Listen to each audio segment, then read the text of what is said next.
Аллах Таала Кур'анда айтат, кайсы адам ким эле болбосун, эгер жаман иштерди жасаса, ал мейли кымындын салмагындай болсо дагы акыретте аны көрөт, анын жазасын көрөт.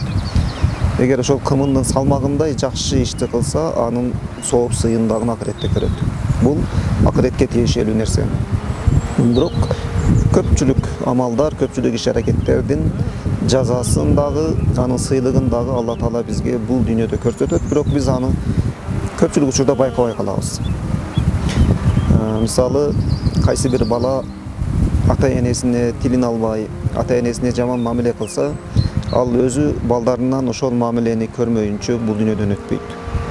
Же жөнөкөй эле мисал, коомдук унаада бирөө аксакал адамга бир жаш бала орун бербей койсо, мисалы, ошого тиги киши нааразы болуп калса, ошонун нааразылыгы үчүн бул бала ошондой бир жаза менен сөзсүз бул дүйнөдө жазаланат. Белгилүү падыша Харун Рашид өзүнүн багын аралап бара жатып, бир өтө кооз гүлгө көзү түшөт. Бактагы көп гүлдөрдүн арасынан ошол гүл падышанын көңүлүн өзүнө буруп, падыша кароолчусун чакырат дагы, мына ушул гүлгө көбүрөөк көңүл бургун, ушуну жакшы сугарып, жакшы баккын, мага ушул аябай жакты дейт. Ошол күндөн кароолчу башка гүлдөргө караганда тиги гүлгө көбүрөөк көңүл буруп, ошону жакшы сугарып, жакшы багып карап жүрөт. Бир күн эртең менен келсе, баягы падыша дайындаган гүлдүн гүл бүрчөктөрү бүт күйүлүп түшүп калыптыр. Кароол Харун Рашидке чуркап келет. Сиз мага дайындаган гүлдүн бүт гүл бүрчөктөрү, бариктери жерге күйүлүп түшүп калыптыр деп. Харун Рашид бул жөндөн жөн түшпөш керек эле. Аны кимдир бирөө түшүргөн окшойт. Ушуну барып байкачы дейт. Кароол келип караса, бакта бир булбул ушул гүлдөрдүн гүл бүрчөк бариктери менен оюнуп, атайын ошолорду күйүп түшүрөт экен. Кароол кайра Харун Рашидке келип, мен гүлдүн гүл бүрчөктөрүнүн бариктерин түшүргөн ким экенин билдим. Багыңызда бир булбул ошол бардык өсүп турган гүлдөрдүн бариктерин түшүрөт экен дейт. Мен ошол булбулду эмне кылайын, өлтүрөйүнбү же бактан кууп жиберейинби дейт. Харун Рашид айтат, бул дүйнөдө кандайдыр бир кылган туура эмес иштин жазасы сөзсүз түрдө болот. Сен булбулга тийишпей эле койгун.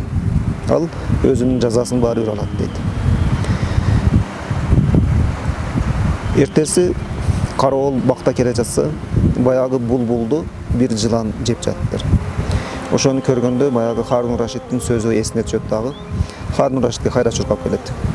Келип, кечеги сиз жакшы көргөн гүлдүн гүл бүрчөгүн түшүргөн булбулду бир жылан жеп жатат. Мен эмне кылайын, жыланды өлтүрөйүнбү же бактан кууп чыгайынбы дейт. Харун Рашид айтат, жок, сен жыланга тийишпегин.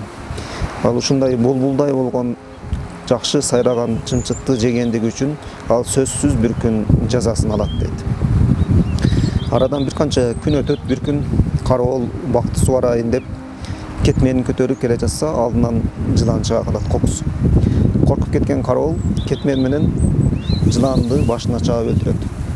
Өлтүргөндөн кийин анан эсине түшүп, Харун Рашидтин айтканы эстейт дагы, ага келип, мен сиз айткан жыланды өлтүрүп койдум кокустан. Эми мен эмне кыласыз, жазалайсызбы дейт. Харун Рашид айтат, жок, сен Алла Таала бир күн сага мунун өзүнүн жазасын берет. Арадан бир канча күн өтүп, Харун Рашидке тиешелүү болгон бир буудай таласы бар экен. Буудайлар аябай бышып, данын терип ала турган убак болуп калган учурда бир үйүр жылкы келип, данды бүт сапырып тебелеп кетиптир. Аны караган кароолчу жок болуп калат.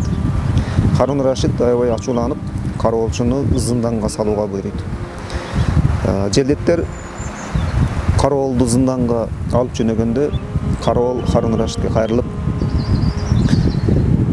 биз бир үзүлбөгөн тизмек менен келатабыз. Эң биринчи сиз жакшы көргөн гүлдү булбул гүл бүрчөгүн түшүрдү эле. Анын жазасы аны жылан жеди. Андан кийин жыландын жазасы мен аны өлтүрдүм.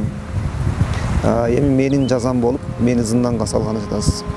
Эгер сиз мени зынданга сала турган болсоңуз, демек сиздин дагы бир күн Алла Тааладан көрө турган жазаңыз жакындап калды.